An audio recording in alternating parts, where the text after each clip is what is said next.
All right, speaking of Iowa, let's move on to them next. 10-4 a year ago, 7-2 in conference. They were a top five team in the country at one point, according to this rankings. Finished about 29th per F plus, 92nd on offense and fifth on defense. So that's about as big of a gap as you're probably going to see this year. Just looking at the teams and how they performed a year ago. And that kind of matches up with what we saw a year ago. Not, I mean, 92nd on offense and fifth on defense. Does that surprise you at all? Okay, concern here. You remember we got into this last year a little bit with like the turnover luck, just the incredible turnover luck. The Penn State game comes to mind where like somehow like Sean Clifford goes down. And okay, Iowa was ranked, I believe, number 2 nationally for 1 week last year, nationally, number 2 in the nation. And like, okay, so like we really thought like, okay, like these guys are really good. Okay, turnover luck. You agree with me that turnovers, they equal out at some point. Sure, some teams are better than others slightly for a short period of time, but over the course of any span, turnovers equal out. Absolutely. And like they were so lucky last year, dude. Like how are we supposed to just assume like, okay, they can't really run the ball, not well. No. They can't. And they had Tyler Goodson a year ago, and now they no longer do. Tyler Linderbaum was the best center in college. He's gone. So you can't really run the ball and you can't really throw the ball. You don't score a lot of points, but like you're pretty darn good still. Like I don't really quite understand how it works. I'm going to go over. Like I really do believe over it, but I think for me more the question is I think 8-4 is you can almost guarantee an 8 win Iowa season.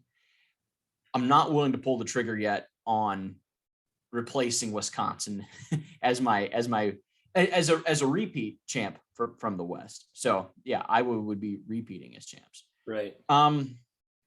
Yeah, let's just leave it at that for now. Let's just leave it at that for now. The over I think is easy. I'm actually fairly confident in the Iowa over this year. Turnovers notwithstanding. The turnover thing bothers me, but okay, tough non-conference game against Iowa State, but I think Iowa wins that one in the battle of what is that? Does it have a trophy? Is that a trophy game? It's like the Cy-Hawk Trophy, I think. Yeah, that's right. Okay, Cy-Hawk Trophy. We're going with Iowa to win the Cy-Hawk Trophy, which they haven't lost in a long time, by the way. They kind of own Iowa State. Like even in years where it seems like Iowa State is the superior team, Iowa has always found a way to win that game. Yeah. Okay. Taking the over there for Iowa. Go Hawkeyes. Yeah. So I'll talk a little more about the team. Spencer Petras is back at quarterback. They have one of the better tight ends in the country in Sam Laporta, which feels like that's always a thing at Iowa, even if they don't actually throw to them a lot. Like they have good players at tight end. Apparently they have one receiver, Keegan Johnson, who's pretty explosive, by Iowa standards. Their offensive line should be pretty solid, even losing Linderbaum. Now, obviously, the defense is the strength of the team. They returned most of their starters.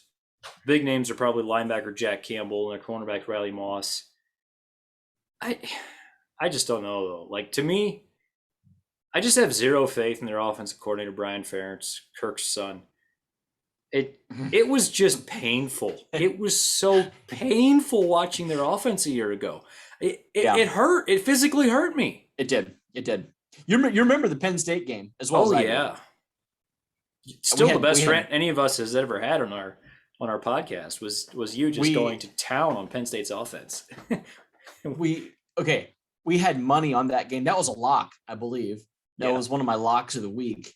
And to see just like, okay, but see, I think that's maybe part of it.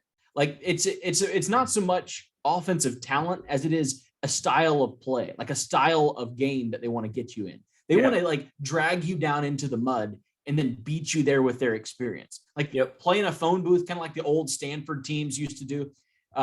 Really good tight ends, really good offensive line, really kind of just like Stanford used to do, except maybe not the quarterbacks that they had. Right. But, like, yeah, I mean, this is every Iowa team that we've ever known. They're going to have an NFL tight end and a really good offensive line, and they're going to run the ball pretty well and play action, throw it to the tight end with a quarterback that's not that great. Like that's kind of That's what they are. And then play really good defense. And somehow you get to the end of the game and it's 10-6 and I was leading somehow and you don't really know how. Yeah, I think that's what they're going to try to do.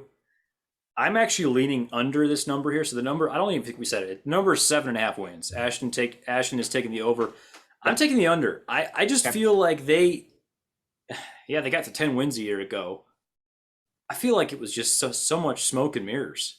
And I have never seen more 2-yard runs and first down in my life. And I guess you can't really argue with the results because they did win those 10 games.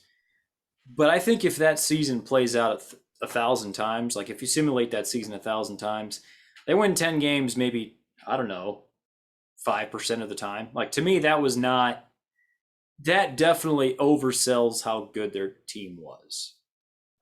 I don't think they were as good as that. And I think they'll be roughly the same this year. They did lose the best center in the country and a great running back as well.